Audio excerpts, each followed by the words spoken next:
Eu queria chamar aqui o pastor Luiz. Vamos dar continuidade à segunda parte. Nossa, é um prazer estar com ele aqui. Prazer estar conosco. Amém, gente? Vamos estar orando pelo nosso pastor. Senhor, nós queremos nessa hora te agradecer pelo pastor Luiz, que prontamente aceitou o convite, Senhor. Sabemos que algo foi bem tremendo para nós. O Senhor continuar, Senhor, falando conosco ainda, Senhor. Por isso, nessa hora, nós queremos, como vida, abençoar pelo pastor Luiz e declarar, Senhor Deus, ele ser um instrumento do Senhor para falar conosco nessa noite. Por isso, usa o teu filho com poder e com autoridade, que nós possamos ouvir o recado do Senhor em nome de Jesus. Amém, Senhor. Amém.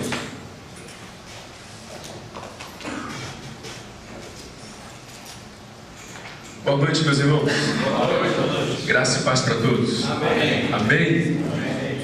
Muito bom poder estar aqui com vocês nessa oportunidade. Queria ter chegado um pouquinho antes para ter ouvido o Bispo Zezinho ministrar, mas estamos com praticamente 2 programações hoje, embora elas caminhando sozinhas, mas 2 programações. São os pré-adolescentes da igreja e um encontro com Deus aqui em Serra Negra. E a gente achou um espaço para poder vir aqui com muito prazer cultuar a Deus juntamente com vocês. Amém? Amém. Porque eu creio que o Senhor está neste lugar.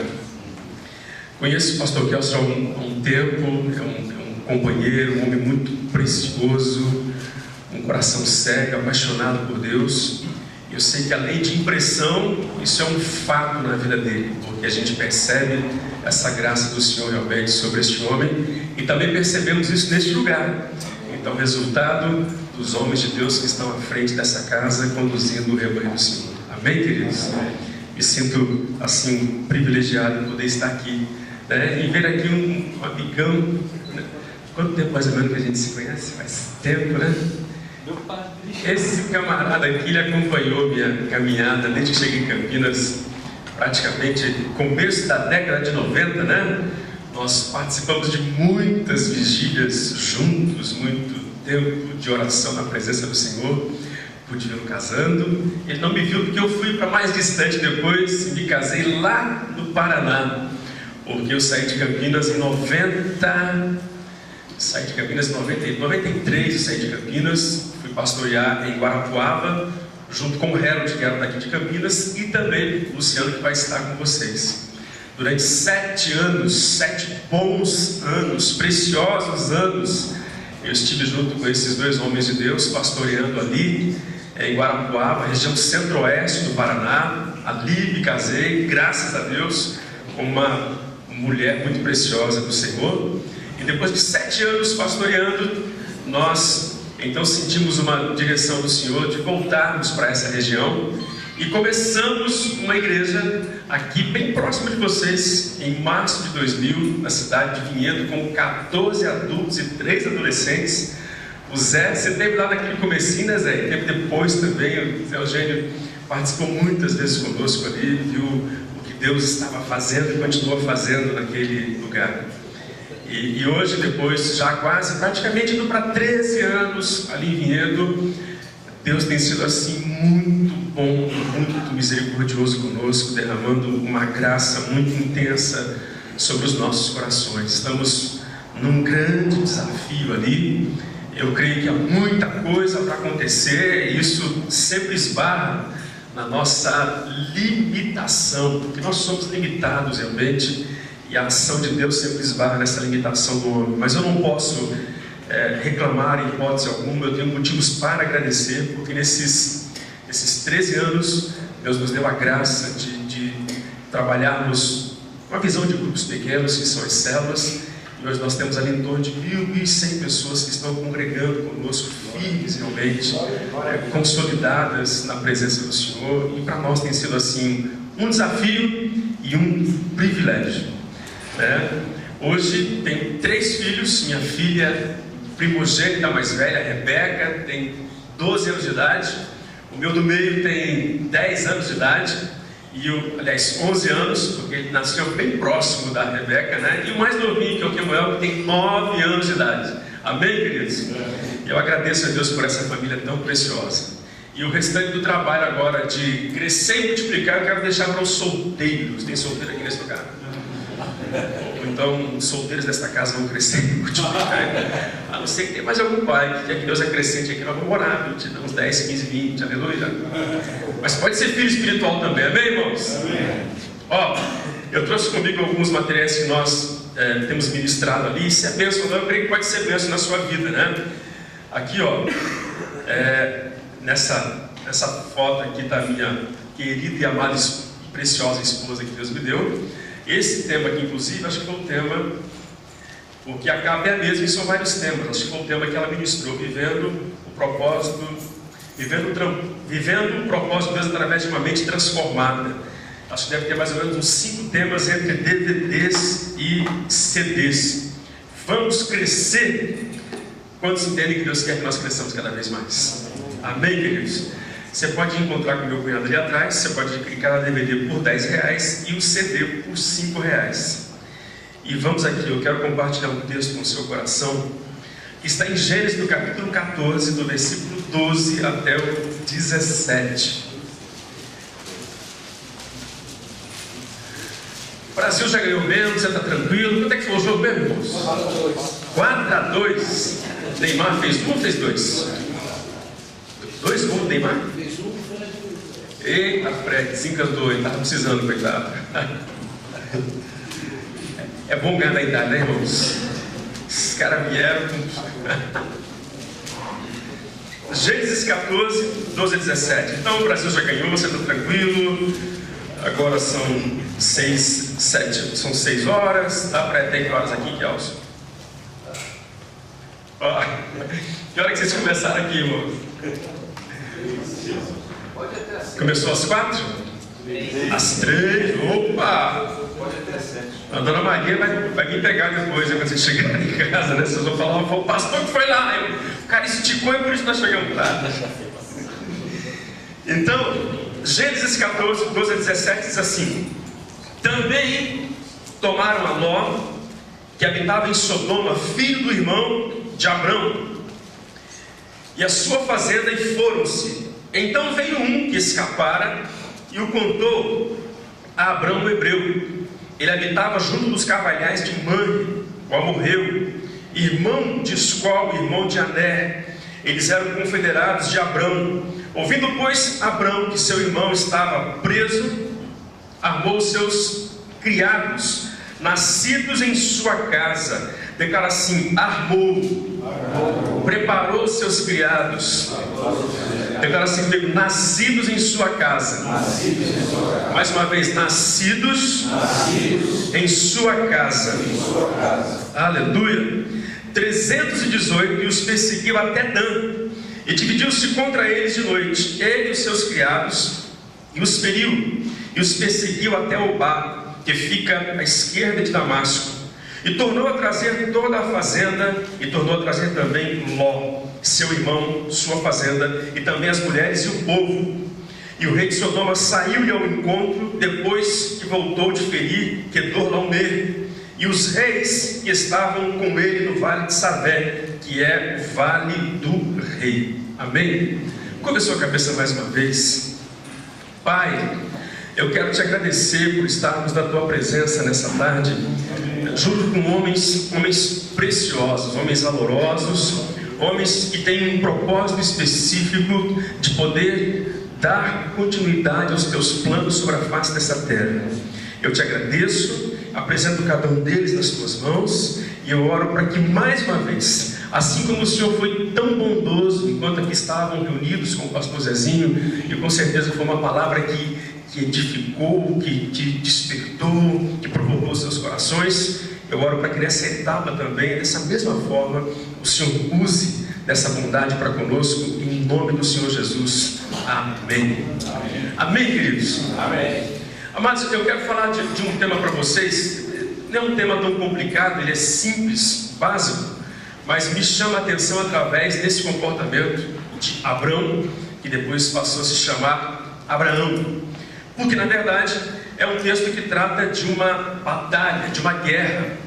Mas olhando para o texto, Eu acredito que dá para dizer acerca desse texto que essa batalha de Abraão em relação a esses reis, além de ser uma batalha desproporcional, humanamente impossível de se vencer, porque a Bíblia diz que ele tinha 318 moços, homens, jovens, criados em sua casa, e ele sai para lutar com um rei que na verdade tinha uma confederação de reis à sua volta, que era Quedorlaomer. Quero falar um pouquinho acerca dele depois. E estes homens que estavam em volta de Quedorlaomer eram na verdade já soldados acostumados com guerras, eram homens experientes. Então, de certa forma, eu acredito que humanamente essa batalha era uma batalha impossível de ser vencida. Então eu quero trazer como tema, se assim posso chamar essa tarde, baseado nesse texto, como vencer uma batalha impossível, como vencer uma guerra impossível. Nós vivemos dias de tantos desafios, tantas guerras, tantas situações inusitadas, diferentes, inesperadas, que aparecem diante de nós. E eu acredito que não é diferente com você, não é diferente comigo. Muitas vezes colocamos a mão na cabeça e perguntamos: Deus, o que eu faço agora? Para onde vou? Como que devo agir? Porque não consigo enxergar humanamente aos meus olhos caminho que possa me proporcionar uma saída. Então eu sei que muitas vezes nós nos encontramos diante de batalhas impossíveis. E aqui nós vemos Abraão, ou ainda Abrão, diante de uma batalha impossível. Esse Quedorlaomer, que na verdade tinha um título de rei, mas na verdade eles eram chefes tribais, porque nessa época os grandes impérios não haviam sido estabelecidos ainda, então era mais um chefe tribal. Mas ele era um chefe tribal muito cruel, muito hostil. Conta-se em alguns manuscritos acerca da história de Quedorlaomer que, além de invadir algumas dessas tribos, desses pequenos reinos, ele levava consigo mulheres e crianças cativos. E em relação aos homens, ele cometia assim algumas maldades cruéis, barbaridades em relação a estes homens. Não só os matava, mas de certa forma os humilhava também. E dessa maneira ele conseguiu crescer, estabelecer de certa forma uma base forte, porque haviam outras tribos que prestavam tributo para Quedorlaomer. Numa de suas investidas em relação a essas pequenas tribos, esses pequenos reinos, a Bíblia diz que ele invade Sodoma e Gomorra e encontra ali Ló, que era sobrinho de Abraão, e ele então leva cativo Ló e toda a sua família. Mas alguém escapa e vai dar notícia para Abraão acerca desse incidente, e chega lá e diz: olha, eu estou aqui para te dizer que nós sofremos uma investida muito grande, houve uma destruição em massa, seu sobrinho, toda a casa dele, toda a família dele foi levado cativo por Quedorlaomer. E a Bíblia diz que aí então esse homem de Deus chamado Abraão, ele começa a entrar em ação, estrategicamente, para tentar resgatar seu sobrinho, trazê-lo de volta. E como naquela época eram distâncias grandes, existem alguns fatores que chamam muito a atenção aqui, porque na verdade ele teve que fazer uma viagem de aproximadamente talvez aí 45 até 60 dias para que pudesse chegar ao local onde seu irmão estava escravizado e de alguma forma poder libertá-los ali. E a Bíblia diz que ele sai nesse projeto com 318 homens. E biblicamente não há registro de que até aqui esses homens tenham tido confrontos, tinham pegado em espada, tinham guerreado tete a tete, o que dá a entender que essa é uma das primeiras batalhas que eles estão enfrentando. Mas ele sai com esses 318 para enfrentar esses 5 reis, debaixo de uma esperança, sim, debaixo de uma fé, sim, mas eu acredito que muito mais do que isso, debaixo de princípios. E a minha pergunta é: como que Abraão, com esses 318, ele consegue derrotar 5 reis? consegue trazer não só o seu sobrinho de volta, mas consegue trazer muitos despojos. Eu acredito que existem aqui alguns princípios que justificam essa vitória fantástica de Abraão em relação a esses 5 reis, e mais especificamente em relação a Quedorlaomer, que era esse homem tirano que agia de forma tão terrível naqueles dias. Uma das razões que eu encontro aqui para a justificativa dessa tremenda vitória é exatamente esse versículo que eu pedi para que você pudesse repetir. Ele tinha filhos criados em casa. Declara assim comigo: ele tinha filhos, mais uma vez, filhos criados em casa. Queridos, você quer coisa melhor do que a casa para imprimirmos nos nossos filhos os verdadeiros e sinceros valores? Não tem outro lugar, não tem outro ninho, não tem outra base, não tem outra plataforma melhor para que nós possamos destilar, implantar, imprimir nos nossos filhos aquilo que nós entendemos que são valores imprescindíveis do que a casa, do que o lar, do que a família. E nós vemos aqui que esses 318 eram criados, mas com características de filhos, porque fala que foram criados aos pés de Abraão. E geralmente quando você tem filho criado em casa, você pode dizer com toda a propriedade, tanto no sentido positivo quanto negativo: tal pai, tal filho. Assim como é o pai, assim também é o filho. São verdades populares que ouvimos por aí afora, mas por trás dessas verdades populares existe uma conjuntura de comportamentos. E exatamente quando nós olhamos para a vida de Abraão, eu acredito que nós não estaríamos exagerando. Olhando para o comportamento de Abraão, nós não não estaria cometendo um exagero, deixa eu mudar a palavra aqui, se disséssemos que esses moços tinham o mesmo comportamento que ele. Amém, queridos? Amém. Quantos creem nisso? Amém. Quantos concordam com isso? Amém. Então, quando nós olhamos para Abraão, quais características nós vamos encontrar nesse homem? Nós vamos encontrar em Abraão um homem de fé? Sim ou não? Sim. Nós vamos encontrar em Abraão um homem temente a Deus? Sim ou não? Sim. Nós vamos encontrar em Abraão um homem de oração? Sim ou não? Sim. Seria exagero dizer que esses 318 eram também homens de oração, tementes a Deus, homens de princípios? É algum exagero dizer isso? Não. Não, porque foram criados em casa, porque eles aprenderam em casa. E aí, só para a gente confirmar essa introdução inicial, lá em Gênesis 12, 8, olha o que a palavra do Senhor fala aqui acerca desse homem, Abraão.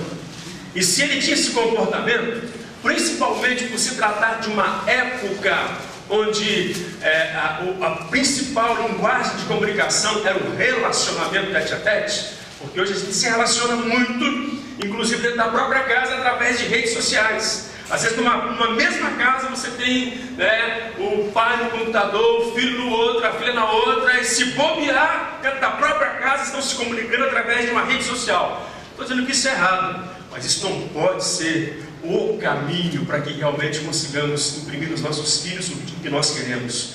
Eu acho que o relacionamento tete a tete sempre foi, e continuará sendo a melhor maneira de investirmos nele, não só neles, nosso potencial, mas também aquilo que Deus tem para cada um deles. Amém, queridos? Amém. Então, Gênesis 12, 8 diz assim: e moveu-se dali para a montanha a banda do oriente de Betel, armou a sua tenda tendo Betel ao ocidente e Ai ao oriente. Declara assim comigo: e edificou ali um altar ao Senhor. E o que ele fez? Invocou o nome do Senhor. Então vamos um pouquinho mais à frente, capítulo 13, versículo 18. O comportamento é o mesmo, só fala de uma prática a mais. E Abraão armou as suas tendas e veio e habitou nos Cavalhais de Mãe, que está junto a Hebron. E novamente, o que a Bíblia diz que ele fez ali? E edificou ali um altar ao Senhor.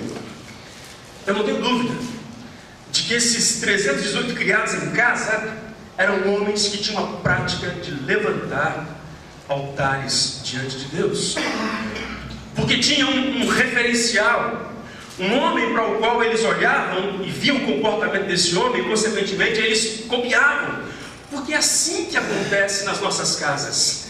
Algumas coisas que nós queremos dos nossos filhos, se nós não sairmos na frente, se nós não praticarmos isso, dificilmente nós os veremos praticando. E eu compreendo que um dos principais fatores que fez com que ele vencesse essa batalha com esses 318 é porque eles estavam muito mais embasados e fortalecidos em Deus do que em qualquer outra estratégia de guerra. Porque quando nós temos filhos criados em casa, e principalmente conseguimos implantar neles comportamentos e posicionamentos, que nós entendemos serem assim imprescindíveis, justamente no que diz respeito à cultura bíblica, nós estamos preparando nossos filhos não somente para a vida, mas estamos preparando nossos filhos para se tornarem verdadeiros vencedores sobre a face dessa terra. Amém, queridos? Amém? E quantos pais nós temos aqui? Quantos pais? Olha aí, que beleza, E a grande verdade então você e alguns aqui que têm filhos bem mais velhos que o meu, eu posso muito bem aprender bastante com você, nós aprendemos uns com os outros, nós sabemos perfeitamente que existem algumas coisas que elas são assim automáticas, nossos filhos passam a fazer e praticar porque eles veem nas nossas vidas, porque eles nos veem fazendo. Ou seja, muito mais do que dizer para o meu filho que ele tem que orar, que eu preciso deixar a porta do meu quarto aberta e orar, para que ele veja, porque eu estou orando, mas para que ele veja também que esse é um comportamento que deve fazer parte da vida de todo homem de Deus.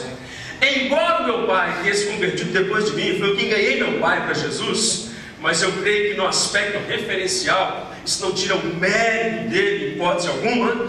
Eu me lembro que muitas vezes, mesmo tendo ganhado ele para Jesus, existiam algumas coisas, alguns comportamentos que eu vi no meu pai, que aquilo me estimulava, aquilo gerava em mim uma vontade de ser ou de fazer como ele estava fazendo. Quantas vezes de madrugada, Kelson, ou chegando de alguma vigília, porque me converti adolescente ainda, ou até mesmo me deslocando até o banheiro para fazer alguma necessidade fisiológica, eu me lembro, não foi nenhuma, nem duas e nem 3 vezes, por várias vezes, ali entre a cozinha e o banheiro, naquela varandinha, lá estava meu pai de joelhos, clamando, buscando a presença do Senhor, e por muitas vezes eu ouvi as suas orações, ele dizendo: Deus, abençoa cada um dos meus filhos, toma nas tuas mãos, eu os entrego a ti. E aquilo me estimulava, aquilo me empolgava, aquilo me despertava, aquilo me convidava a ter esse mesmo comportamento que ele.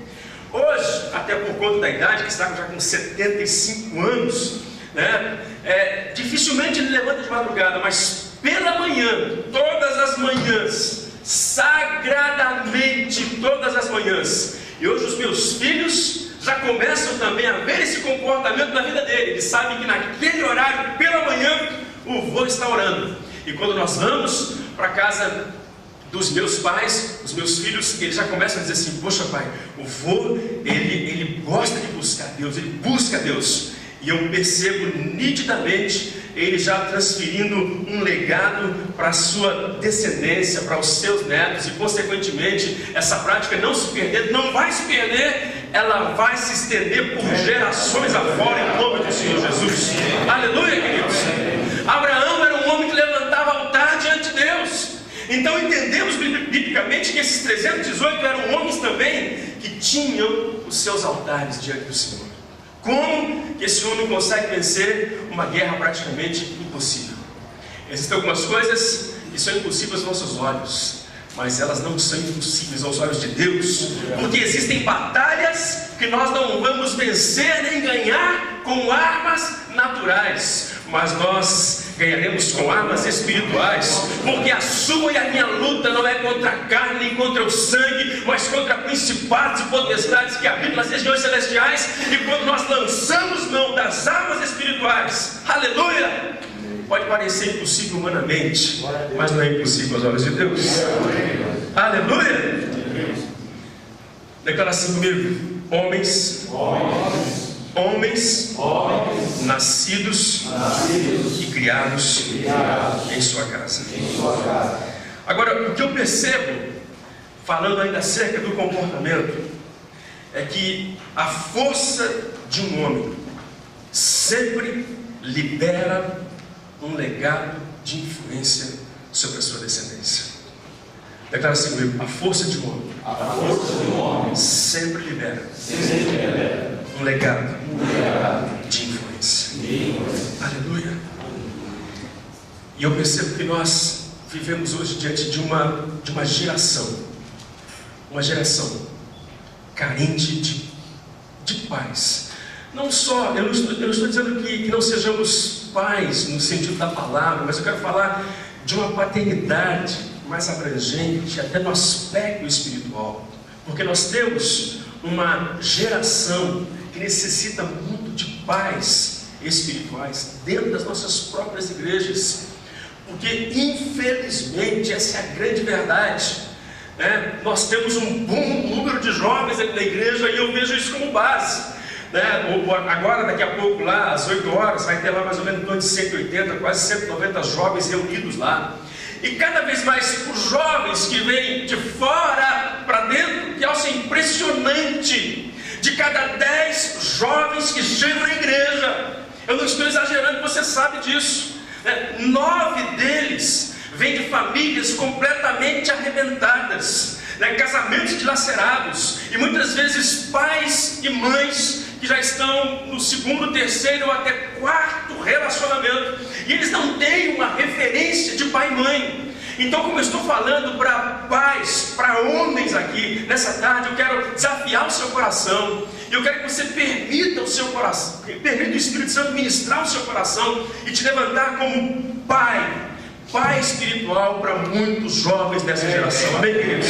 Amém? Amém. Porque eles chegam e eles não têm esse referencial. E quando um filho não tem um referencial de pai, certamente ele vai ter muita dificuldade na sua relação com Deus, até que esse negócio seja ajustado, acertado, até que esse foco seja melhorado, até que através de um processo de cura, libertação, espontâneo, através de terceiro, até que algo não aconteça na vida dele, ele vai ter dificuldade de enxergar Deus como pai, porque na verdade ele nasceu, não viu o pai, cresceu, não viu o pai, ou se viu o pai, e viu naquelas condições que não foi um exemplo da sua vida, e muitas vezes transfere isso para um comportamento com Deus, e acha que Deus é a mesma coisa que é o pai que ele viu, que ele teve, o que ele não teve.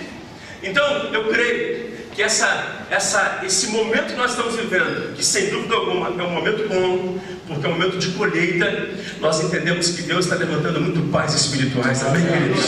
Amém. Diga assim para o seu irmão: permita que o Espírito Santo te levante como um pai espiritual para essa geração. Aleluia. E se nós permitirmos, nós poderemos então deixar esse legado como o legado que Abraão deixou sobre estes homens. Quando a gente fala em legado, não dá para deixar fora aqui, né, irmãos? Paulo e Timóteo. Você vê lá em 2 Timóteo 2,2, Paulo dizendo o seguinte a Timóteo: e que você ouviu de mim, Timóteo, entre muitas testemunhas, confia homens fiéis, que sejam idôneos para também ensinarem a outros. Você ouviu de mim, né? Eu te ensinei, eu plantei isso em você. Então aquilo que você viu e ouviu, faça isso com outros também. Então Paulo fala de uma relação com Timóteo, uma relação tão familiar. Não só porque para mim o que ele está muito além do desejo de poder servir alguém. Para mim, o discipulado envolve essa questão de uma filiação, alguém que eu enxergo como um pai na fé, como meu pai espiritual, e dou a ele a liberdade de poder ministrar e falar a minha vida. Se você me perguntar se eu tenho um pai espiritual, eu tenho um pai espiritual sim, para quem eu dou a liberdade de poder ministrar o meu coração. Eu acho que ele não esteve com vocês aqui ainda, mas vai estar com vocês, que é o Harold, que esteve durante muito tempo em Campinas também. O Harold é sim o meu pai espiritual desde que estávamos em Campinas, e ele tem essa autonomia, ele tem essa autoridade, essa liberdade de poder falar ao meu coração. Então, o que nós vemos aqui nessa descrição é essa relação de paternidade. E sempre que a gente gera essa relação de paternidade, queridos, é automático um legado voluntário, involuntário, ele é passado, ele é deixado para essa geração, que foi exatamente o que aconteceu com esses 318, o que aconteceu com Paulo e o que aconteceu com Timóteo. Então, muito mais do que estratégias, porque quando a gente lê, né, o confronto dessa guerra, nós não vemos ali estratégias, mas vemos ali princípios que fez com que Abraão pudesse derrotar esses reis que levaram o seu sobrinho cativo. Amém? O que mais esses homens aprenderam com Abraão? Eu entendo que esses homens aprenderam com Abraão essa relação na vertical de comunhão, de vida. Nós já conversamos sobre isso ali, sobre a importância da intimidade. A intimidade sempre aponta para a integridade. A intimidade com Deus sempre aponta para a firmeza de um homem, sempre aponta para o compromisso de um homem. Uma vez que se perde a intimidade, corre-se um risco seríssimo de se perder também a integridade. E diga-se de passagem, muitos que perderam a integridade, porque não tinha mais intimidade com o Senhor. Então, esses homens, além de aprenderem essa relação aqui na vertical, eles aprenderam também o que é se relacionar na horizontal. Porque se Abraão era o referencial, de fato foi para esses homens, não só aprenderam o que diz respeito ao relacionamento com Deus, mas relacionamento com as pessoas. Porque eu fico analisando o seguinte: quando Abraão resolve aquele conflito com Ló, porque a Bíblia diz que ambos os rebanhos cresceram bastante. Eu não vou abrir lá em Gênesis 3, 13, 6 a 9, você pode anotar para vocês depois. A Bíblia diz que quando ambos os rebanhos cresceram, tanto o rebanho de Abraão quanto o rebanho de Ló, a terra não tinha mais capacidade para suportar os dois. Precisavam buscar outras regiões para criarem os seus rebanhos. E os pastores começaram a ter dificuldade, começaram a ter problemas. Literalmente confusão, discussão, briga por causa de espaço para criar os seus rebanhos. E muitos desses pastores de Abraão que estavam cuidando do rebanho faziam parte desse grupo de 318 que ele levou consigo para que pudesse resgatar depois o seu sobrinho. E estes homens, eles viram exatamente a maneira como Abraão resolveu esse problema. Ele chama o seu sobrinho, Ló, ele diz: filhão, o negócio é o seguinte, não haja problema entre nós, eu quero te dar liberdade, eu quero dizer para você que nós somos irmãos. É exatamente o que diz lá do versículo 6 ao versículo 9 do capítulo 13 de Gênesis. Nós somos irmãos, e há de ser que se você escolher a direita, eu vou para a esquerda. Se você escolher a esquerda, eu vou para a direita. Nós não vamos brigar, nós vamos resolver a coisa da melhor maneira possível. Eu sei, querido, que é um texto tão simples, mas por trás desse texto, se não tomar cuidado, né, muitos sentimentos podem aflorar. Porque ele não só está resolvendo um conflito, mas ele está abrindo mão. E hoje, quando a gente fala de abrir mão, quando a gente fala de perder, quando a gente fala de consentir, quando a gente fala de sofrer a perda e sofrer o dano, isso vem direto no seu e no meu orgulho. Porque por mais espirituais que nós sejamos, o homem tem sim o seu orgulho próprio, o seu orgulho pessoal, que em doses homeopáticas ele não é ruim, mas que em exagero arrebenta com a vida de qualquer um. de encontro, de confronto ao seu ego, esse homem, ele abre mão e diz: escolhe o que você escolher, assim será. Deu a oportunidade para que o seu sobrinho pudesse trilhar o caminho que ele quisesse escolher. E de repente ele olha para aquelas campinas mais verdejantes, mais bonitas e mais lindas, e diz: é para lá que eu vou. Abraão teria a primazia, o direito, porque foi ele quem trouxe o seu sobrinho, foi ele quem criou o seu sobrinho, foi ele quem gerou espaço para o seu sobrinho. Então teria todo o direito de dizer: olha, você, o mais velho, você é aquele que te criou, eu vou escolher a melhor parte. Mas nem por isso ele escolhe a melhor parte. Ele deixa o seu sobrinho escolher a melhor parte. E o que me chama a atenção, conflito à parte, que nós vamos entrar nele daqui a pouco, é que toda resolução de conflito interno tem sempre pessoas olhando para nós. E aqueles homens estavam olhando para Abraão. Eu quero ver como é que ele resolve isso. Porque existem legados e comportamentos que deixamos para os nossos filhos, não somente dizendo para eles como é que eles têm que fazer, mas há coisas que eles precisam nos ver fazendo. Porque o nosso exemplo, e você sabe disso, fala muito mais do que as nossas palavras. Os nossos comportamentos vão bem mais além do que as nossas palavras.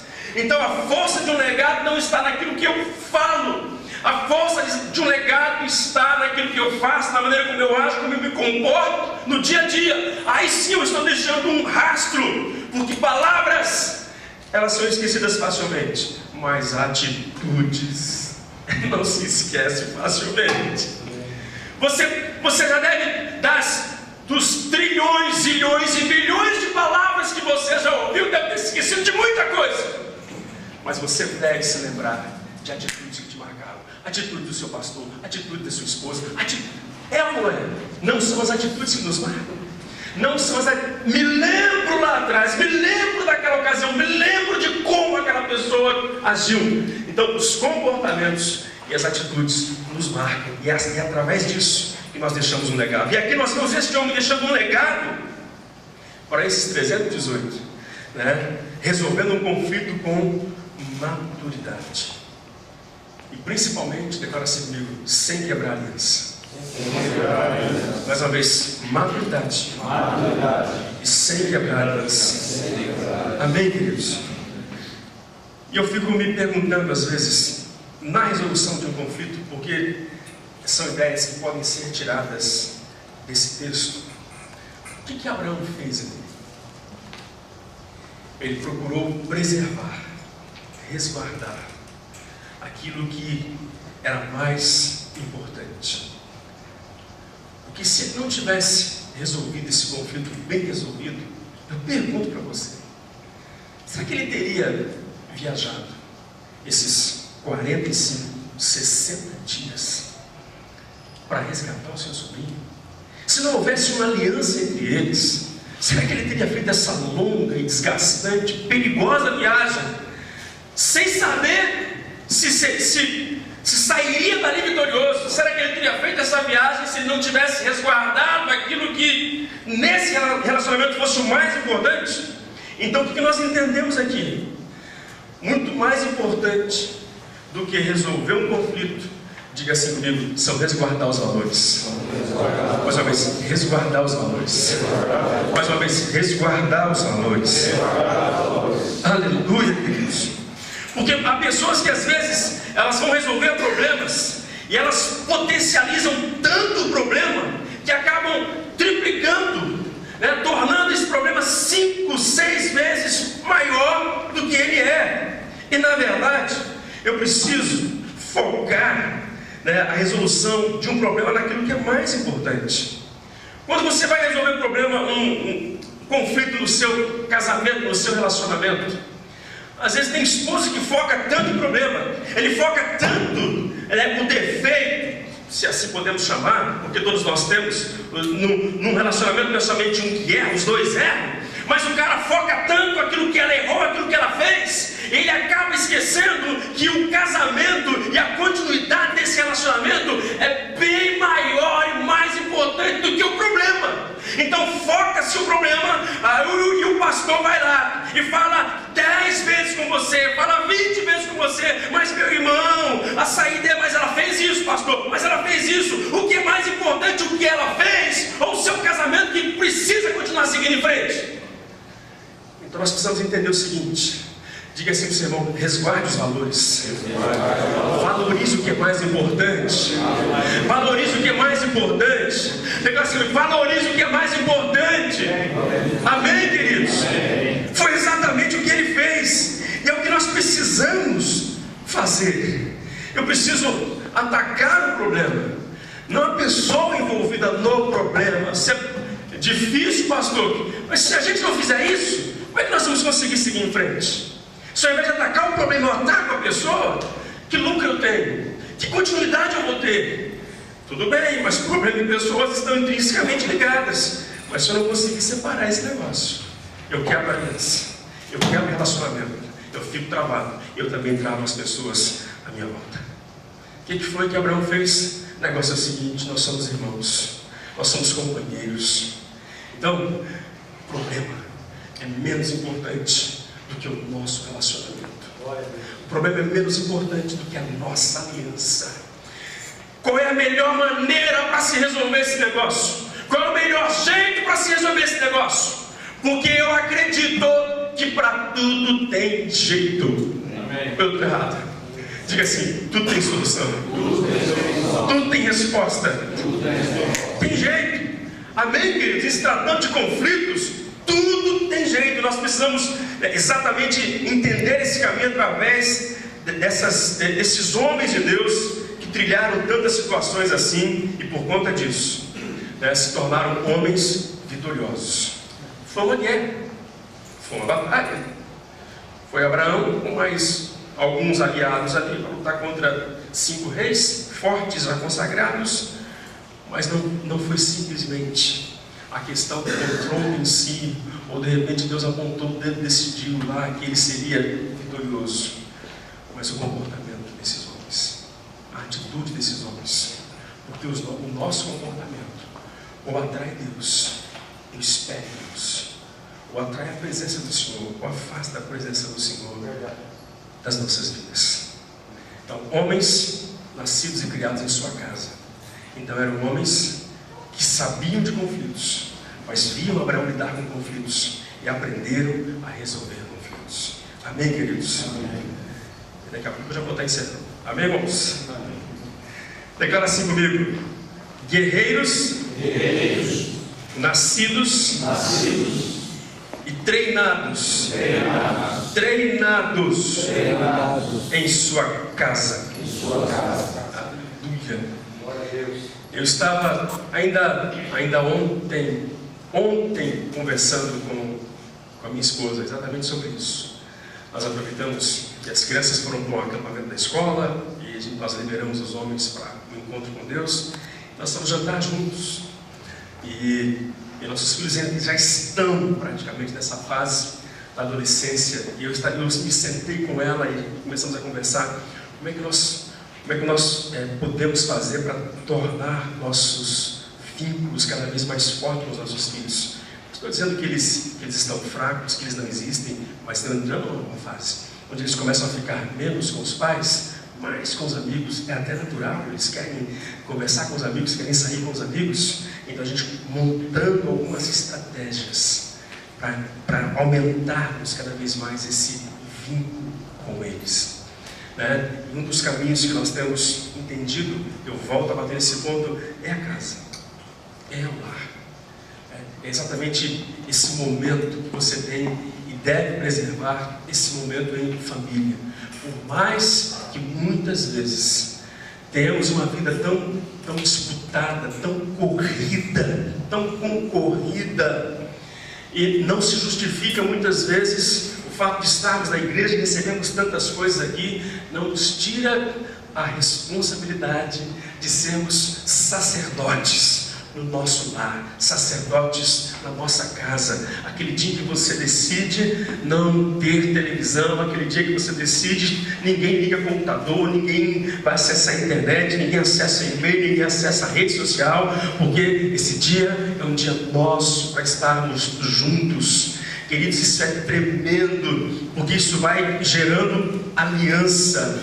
E quando você tem homens aliançados, quando você tem filhos aliançados com seus pais, quando você tem líderes na igreja aliançados com a liderança, com os pastores, é algo impressionante, porque onde existe aliança, existe também transparência. Onde existe aliança, existem homens comprometidos.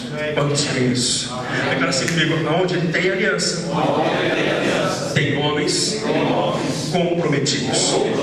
Amém? E inevitavelmente, a única forma de se gerar uma aliança é através da comunhão e do relacionamento. Em se tratando de família, é nas nossas casas, é nos momentos a sós, porque quando você estabelece uma aliança, por mais que nossos filhos iam passar por situações difíceis, as primeiras pessoas que eles procurarão para abrir seus corações serão seus pais, porque tem uma aliança com o seu pai. Assim é o esposo que tem uma aliança com a sua esposa. Ali existe uma transparência entre eles, e por mais que em meio à dificuldade, mas uma facilidade para poder chegar e abrir o seu coração, porque aonde existe aliança, eu sei que eu vou ter companheirismo, eu vou ter pessoa que possa me ouvir, como no caso a minha esposa, e os filhos têm os pais. Então estes homens eram homens que estavam aliançados com Abraão, aliançados. E não tem outro lugar melhor para se construir aliança do que dentro de casa. Dentro de casa. O que vocês estão fazendo aqui? Gerando, e já vem há algum tempo, gerando uma aliança entre vocês. Uma aliança de comunhão, de integridade, uma aliança de responsabilidade. Isso vem através desse comportamento de estarem juntos, quando essas alianças são geradas. Aleluia!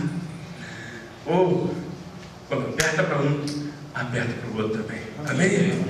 Quando fica difícil para um, fica difícil para o outro também. Assim eram esses homens que estavam aqui com Abraão. Agora declara assim comigo: homens treinados em casa. Tem unidade. Mais uma vez, unidade. Olha para uma família unida. Olha para uma igreja unida. Olha para um grupo de homens unidos. Eles, porque você sabe disso, já caminharam alguns trechos juntos. Já aprenderam, marido e mulher aprenderam a se conhecer no olhar. Líderes aprenderam a se conhecer no olhar. Porque esse fator, ele foi fundamental para vencer essa batalha. Como é que você vence uma guerra com um grupo desunido? Como é que você vence uma guerra com um grupo que não está junto? Como é que você vence uma guerra com um grupo que não tem o mesmo propósito? Como é que você vence uma guerra com um grupo que não tem o mesmo ideal? É difícil. Isso não significa dizer que não possamos ser diferentes. Nós podemos ser diferentes, ter as nossas diferenças, mas temos um propósito, temos um ideal, nós temos um rumo, temos uma meta, temos um destino, nós estamos juntos nisso. É exatamente o que nós temos aqui. Agora, muito mais do que estarem juntos por causa de um projeto que foi apresentado, eles estavam juntos porque criaram e desenvolveram um relacionamento no dia a dia, caminhando um ao lado do outro. E eu creio que são chaves que Deus nos apresenta na caminhada, para que nós não só sejamos vencedores dentro das nossas casas, mas para que nós sejamos vencedores como igreja, como homens na casa do Senhor. Uma igreja que vai saquear o inferno em nome do Senhor Jesus. Aleluia, queridos. Aleluia.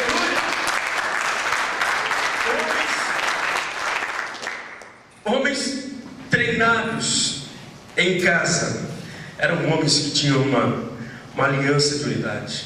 E aí o Salmo 73 ele é fantástico, quando nos diz lá como é bom e agradável viverem o quê?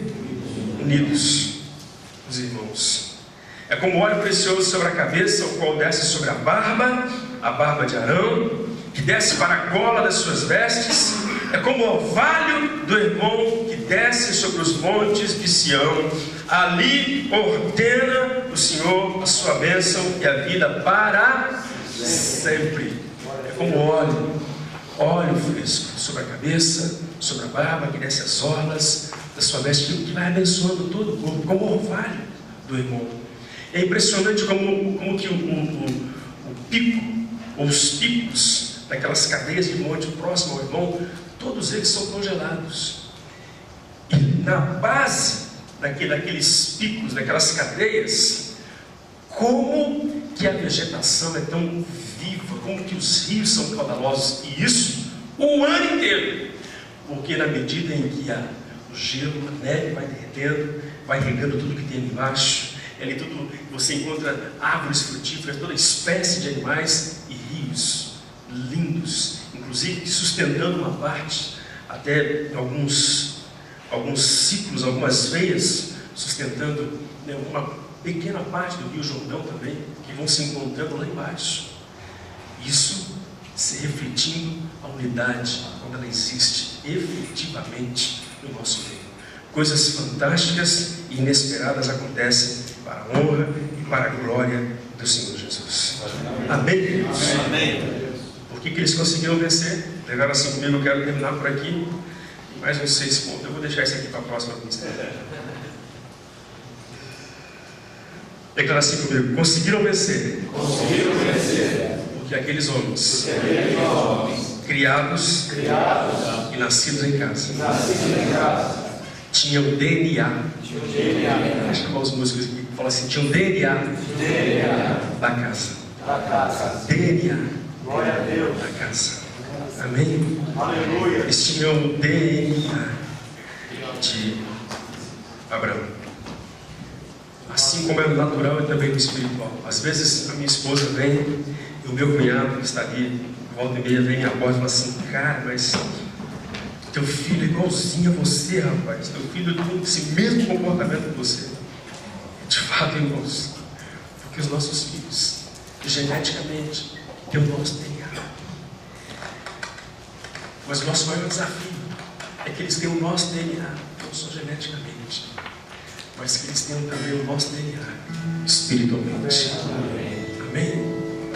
É que como igreja tenhamos o DNA dos nossos pais e mentores espirituais. Quando esse conjunto de comportamentos e coisas acontecem, por mais que enfrentemos batalhas impossíveis aos nossos olhos, de alguma maneira, esse entendimento, essa cultura bíblica, esses comportamentos bíblicos vão nos levar a vitórias surpreendentes que jamais conseguiríamos sem esses valores de Deus. Amém, irmãos? Jamais conseguiríamos. Eu acredito que nesses dias Deus está levantando essa geração, mas uma geração debaixo de uma paternidade, falando da paternidade de uma casa, porque essa casa tem um pai. Os pastores são os pais desta casa, e eles estão imprimindo um ritmo, imprimindo um comportamento, imprimindo um estilo de vida cristã, de cultura cristã. Na medida que os filhos vão absorvendo esses comportamentos, essas atitudes, e vão vivendo intensamente isso, Deus, porque Ele entende o quanto isso é importante, Ele começa a honrar cada um para a glória do seu nome. Amém? Que nós compreendamos isso e que possamos trilhar e caminhar segundo essa visão, que eu creio que ela faz parte do coração de Deus. Eu quero que você fique em pé no nome do Senhor Jesus. Abra as tuas mãos. Aleluia. Nós temos aqui alguns pais com seus filhos, e aqueles que ainda não são pais, eu creio que é questão de tempo, serão também. Essa tarde, começo de noite, aleluia, com as tuas mãos levantadas ao Senhor, querido. Eu estou nesse desafio juntamente com você. Eu quero orar com você e nós queremos juntos pedir para o Senhor, dizer: Deus, ajuda-me, ou ajuda-nos a sermos para os nossos filhos pais que talvez nossos pais não foram para nós. Mas eu entendo que nossos pais muitas vezes não foram os pais que queríamos, o que gostaríamos de ter, não porque eles não quisessem, mas porque na verdade os próprios pais deles não foram pais para eles. E se nessa caminhada muitas vezes tivemos pais com comportamentos tão errôneos e caminhos tortuosos, a história, ela não precisa se repetir hoje. A história pode e vai ser diferente em nome de Jesus, aleluia. Porque hoje, debaixo de um entendimento daquilo que diz a palavra do Senhor, nós vamos moldar nosso comportamento e postura como pais pela palavra do Senhor. E seremos não só para os nossos filhos, mas seremos para essa geração um referencial que vai apontar bondade, que vai apontar compromisso, que vai apontar seriedade. Seremos referenciais de caráter, de mordomia cristã. Aleluia! Para que através disso Deus possa provocar uma revolução, não só nas nossas casas, mas também nessa geração, em nome do Senhor Jesus. Amém. Amém, queridos? Amém. Amém. Eu quero que você levante a sua mão bem alta. Eu quero tirar um tempo orando por você. Eu gostaria que você dissesse: Deus, me ajuda a ser este pai referencial. Me ajuda a ser este pai que faz da casa o melhor lugar para suscitar e implantar nos meus filhos aquilo que tu queres que eles sejam. E eu sei que o Senhor quer fazer dos meus filhos homens de Deus, mulheres de Deus. O Senhor quer fazer dos jovens desta casa homens e mulheres de Deus. Eu quero dar uma contribuição para isso, Deus. Então levante a sua voz e comece a clamar em nome do Senhor Jesus. Oh, Espírito Santo de Deus. Oh, Espírito Santo de Deus. Oh, Espírito Santo de Deus. Ajuda-nos, Senhor. Ei! Secamana Santa. Secamana Santa.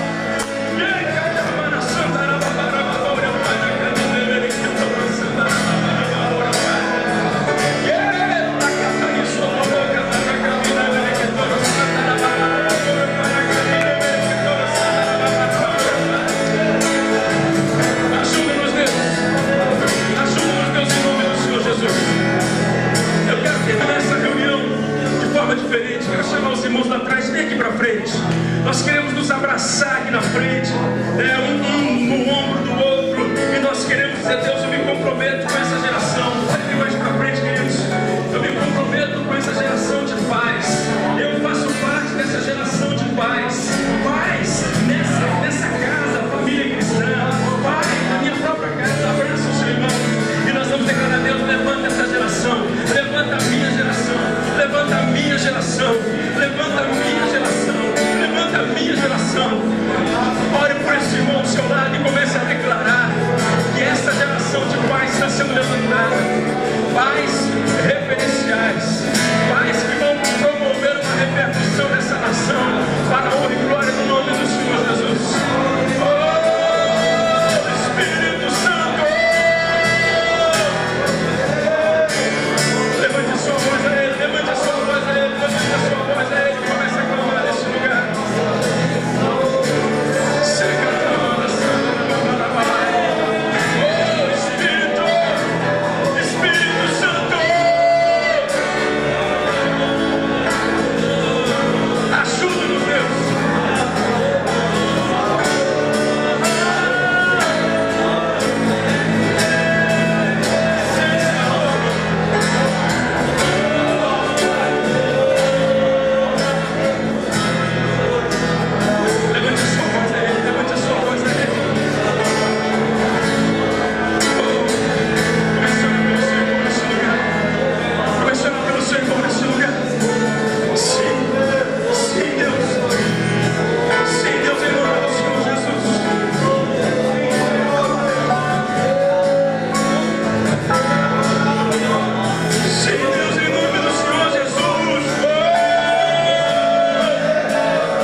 nessa tarde, Deus. Muito obrigado por estes homens, Pai. Obrigado por tua graça na vida de cada um. Obrigado por tua bondade, misericórdia e compaixão. Senhor, nós precisamos de ti, Pai.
Aleluia, Jesus.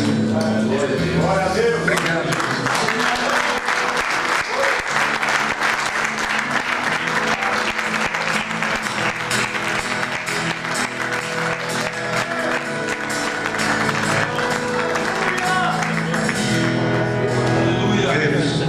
Nós estamos encerrando, mas eu queria que isso que acontece nessas reuniões de homens, ela continuasse.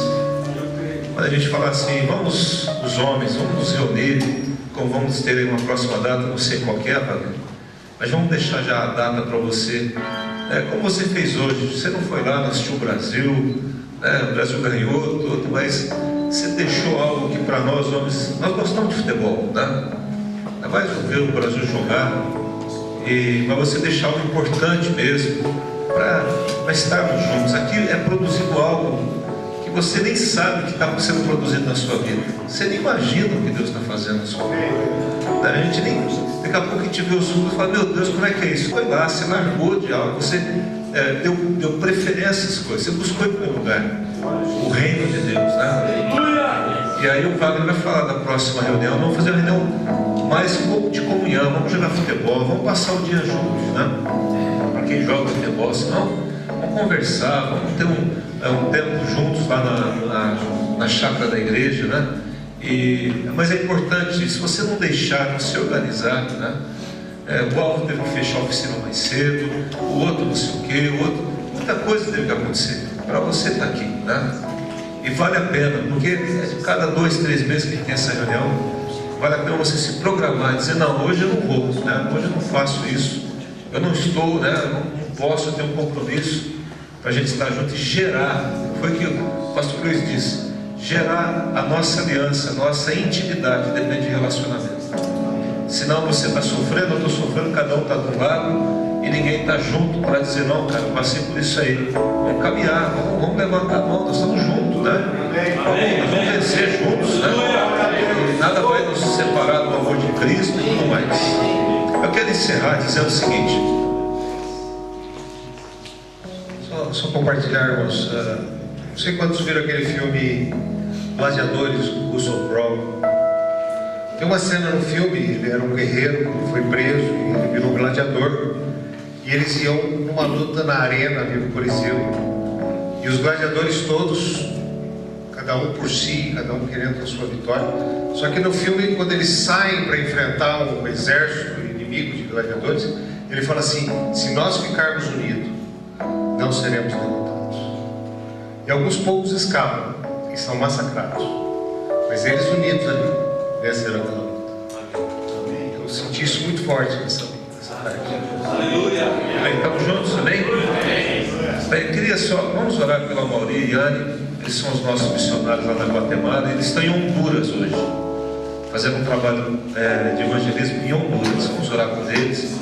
O Bispo Zezinho, no intervalo aqui, o Daniel não está mais aqui não? Agora? O Daniel, sobrinho do Marco Aurélio, ele levantou uma questão. O Zezinho usou como exemplo aqui o ministro lá, né, do Superior Tribunal Federal, Joaquim Barbosa.